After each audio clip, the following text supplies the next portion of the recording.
Zelensky के सबसे बड़े डर की करेंगे। जेलेंस्की फाइटर जेट मांग रहे हैं, लेकिन रिपोर्ट तो यह है कि यूक्रेन के पास फाइटर पायलट ही नहीं बचे हैं। ऐसे में उनके विमानों को उड़ाएगा कौन? पुतिन को यह बात पता चल गई है और इसीलिए उन्होंने जेलेंस्की के हवाई अड्डों पर 4 गुना ज्यादा हमले करने का ऑर्डर जारी कर दिया है। पुतिन का इरादा साफ है, वो अगले 48 घंटे में यूक्रेन के हर एयरबेस को तबाह कर देना चाहते हैं।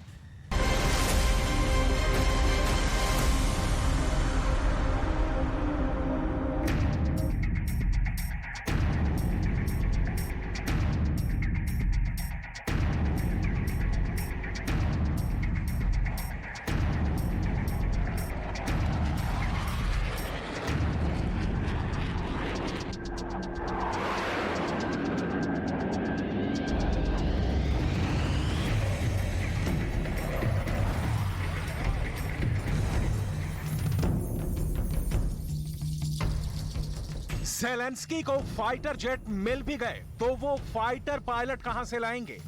यूक्रेन के पास 4 तरह के फाइटर रहे हैं, MiG-29, सुखोई 24, सुखोई 25 और सुखोई 27। ये सभी सोवियत संघ के दौरान बनाए गए विमान हैं, जो या तो युद्ध में करीब करीब खत्म हो चुके हैं या अब चुनिंदा ही बचे हैं।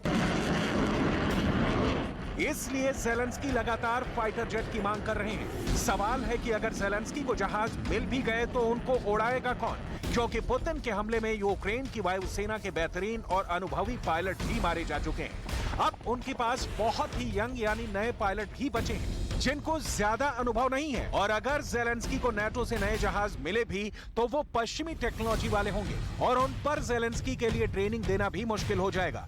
इसलिए ज़ेलेंस्की के सामने यूक्रेन की एयर पावर को खड़ा करने के लिए 3 बड़े चैलेंज हैं।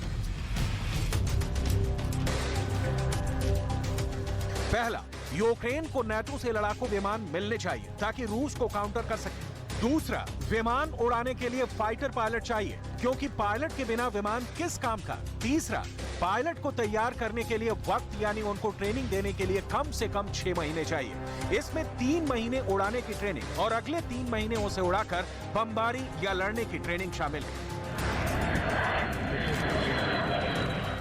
एयरफोर्स को लेकर यही चुनौती ज़ेलेंस्की के लिए सबसे बड़ी टेंशन की वजह बन गई है, क्योंकि यूक्रेन की वायुसेना अब तक सोवियत टेक्नोलॉजी वाले विमान ही उड़ाती आई है। उसके पास नाटो के जहाज आज की तारीख में आ भी जाएंगे तो वो उनको फौरन ना उड़ा पाएंगे और ना ही उन्हें उड़ाकर रूस की वायुसेना का मुकाबला कर पाएंगे। अभी यूक्रेन के पास MiG-29 और सुखोई 27 ये दोनों एयर इंटरसेप्टर यानी रूस के विमानों को रोकने में काम आए। इसके अलावा सुखोई 24 और सुखोई 25 ये दोनों ग्राउंड अटैक फाइटर रूस के मोर्चों पर बमबारी में इस्तेमाल हुए। लेकिन अब मुश्किल नहीं है, यूक्रेन को जहाज भी चाहिए और उन्हें उड़ाने वाले पायलट भी चाहिए। ज़ेलेंस्की के सामने 3 फाइटर जेट हैं। ये उनकी डिमांड भी है, ऑफर भी है, जो मंजूर भी हो सकते हैं और कैंसिल भी। इसमें सबसे बड़ा नाम है F-16 का, दूसरा नाम है मिराज 2000 का और तीसरा नाम सामने आया है यूरोफाइटर टाइफून का।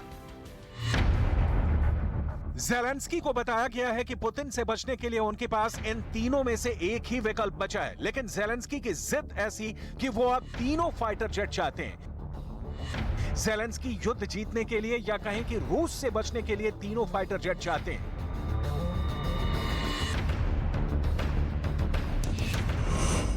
ज़ेलेंस्की को F-16 भी चाहिए, जो अमेरिका का बेहतरीन लड़ाकू विमान है, लेकिन बाइडेन ने साफ साफ मना कर दिया है। ज़ेलेंस्की को मिराज 2000 भी चाहिए, जो फ्रांस का मशहूर और कामयाब फाइटर जेट है, लेकिन इमैनुअल मैक्रो ने ना हाँ कहा है ना ही मना किया है।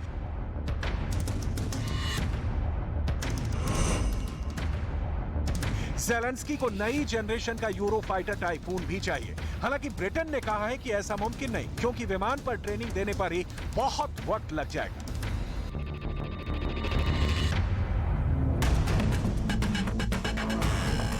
ज़ेलेंस्की के सामने तीनों फाइटर के ऑप्शन तो हैं, लेकिन ये बात साफ है कि उनको ये जहाज मिलने की गारंटी बिल्कुल नहीं है। वो भी जानते हैं कि फाइटर जेट तो अब सिर्फ झुनझुने के तौर पर दिखाए जा रहे हैं, क्योंकि अमेरिका समेत नाटो के बड़े बड़े देश या तो इनकार करके बात आगे बढ़ा रहे हैं या तो बहुत हिचकते हुए कह रहे हैं कि ज़ेलेंस्की को फाइटर जेट की बहुत ज्यादा जरूरत तो है, लेकिन इस युद्ध के लिए उन्हें ट्रेनिंग इतनी जल्दी कौन देगा। ज़ेलेंस्की को F-16 नहीं मिला तो मुमकिन है कि फ्रांस में मिराज 2000 को लेकर ज़ेलेंस्की की दाल गल जाए। मैक्रो ने मिराज को लेकर सिग्नल तो पॉजिटिव दिया है, लेकिन उनकी बातों में भी हिचकिचाहट है, क्योंकि ये बात यूक्रेन युद्ध की शुरुआत से ही बहुत साफ थी कि नाटो चाहे जितनी पुतिन से दुश्मनी मोल ले,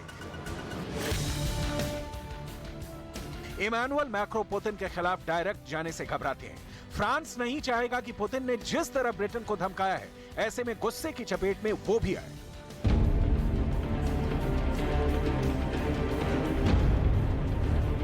ज़ेलेंस्की की डिमांड देखते हुए तीन बातों में फ्रांस की नीयत साफ साफ झलक रही है। वो मिराज या किसी और तरह के फाइटर के लिए बहुत बच बचाकर कदम उठाना चाहता है। पहली ये कि यूक्रेन की तरफ से अभी कोई आधिकारिक तौर पर लड़ाकू विमानों की मांग नहीं की गई है। दूसरी बात ये कि विमानों का इस्तेमाल रूस के खिलाफ नहीं होगा और यूक्रेन उनसे सिर्फ अपनी हिफाजत करेगा। और तीसरी बात ये कि यूक्रेन को विमान देने से खुद फ्रांस के पास हथियारों की कमी नहीं होनी चाहिए।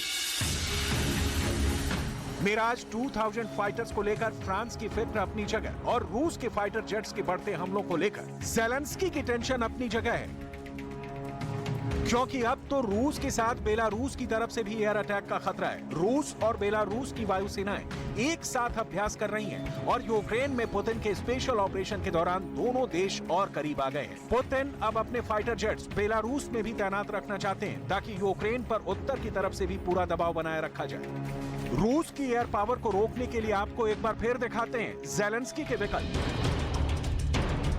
ज़ेलेंस्की को F-16 के लिए बाइडेन ने मना कर दिया है। ये अमेरिका का बेहतरीन लड़ाकू विमान है जो रूस के सुखोई फाइटर्स को टक्कर दे सकता है। ज़ेलेंस्की को मिराज 2000 चाहिए। इसमें लगी एयर टू एयर मिसाइल रूस के फाइटर्स के लिए खतरा बन सकती है और फ्रांस इसीलिए इन्हें देने की बात पर खुलकर बोलने से बच रहा है।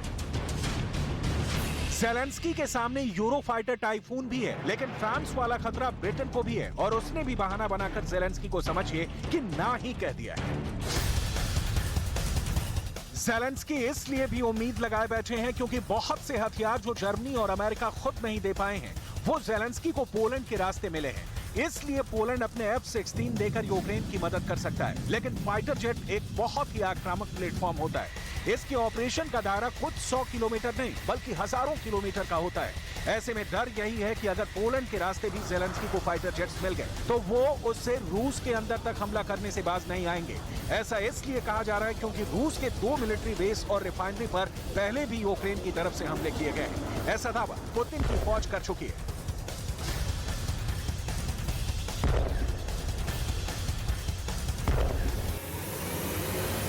तो ज़ेलेंस्की की फाइटर जेट्स वाली डिमांड पर अमेरिका ने ना कह दिया है, ब्रिटेन ने साफ साफ मना कर दिया है, जर्मनी ने भी हवाई बात कह दी है, फ्रांस की तरफ से भी गोलमाल जवाब मिला है। सवाल है कि फ्रांस के पास कितने मिराज 2000 फाइटर जेट हैं कि वो ज़ेलेंस्की को भी उनमें से कुछ ट्रांसफर कर दे। क्या मैक्रो के पास इतनी गुंजाइश है?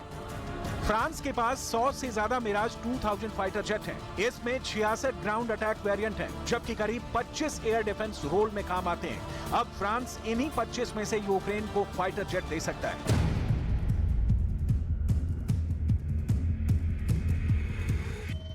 क्योंकि यही ज़ेलेंस्की की जरूरत है और ग्राउंड अटैक वाले जहाज देने का मतलब होगा कि वो रूस के ठिकानों पर भी बमबारी करेंगे, जबकि एयर डिफेंस फाइटर सिर्फ रूस के विमानों को काबू करने में काम आएंगे। देखा जाए तो नाटो क्या, ज़ेलेंस्की भी क्या करेंगे? अगर वो हथियार नहीं मांगेंगे तो उनके सामने रूस के फाइटर जेट हैं जो आए दिन यूक्रेन पर बम बरसा रहे हैं। ज़ेलेंस्की इसी खतरे को खत्म करना चाहते हैं। इनमें चाहे पुतिन के फाइटर जेट हो या फिर पुतिन के अटैक हेलीकॉप्टर, रूस की एयर पावर 24 घंटे यूक्रेन पर खतरे की तरह मंडरा रही है। यही ताकत है जिसे दिखाकर पुतिन बार बार कह रहे हैं कि यूक्रेन को हथियार डालने पड़ेंगे, क्योंकि इससे कम में वो मानने वाले नहीं हैं।